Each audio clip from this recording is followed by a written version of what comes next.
Aí galera, fazendo um vídeo aqui em Rio Claro, Espírito Santo, divisa com Minas Gerais. A gente fala que são as águas lindas, ninguém acredita.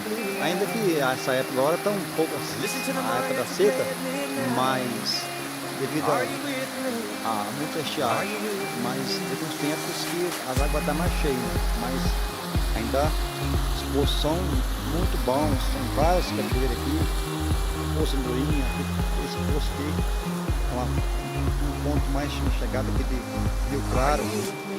Então, uma região de várias matas, são muito atrativos. E vocês, a gente não paga nada por isso, entendeu?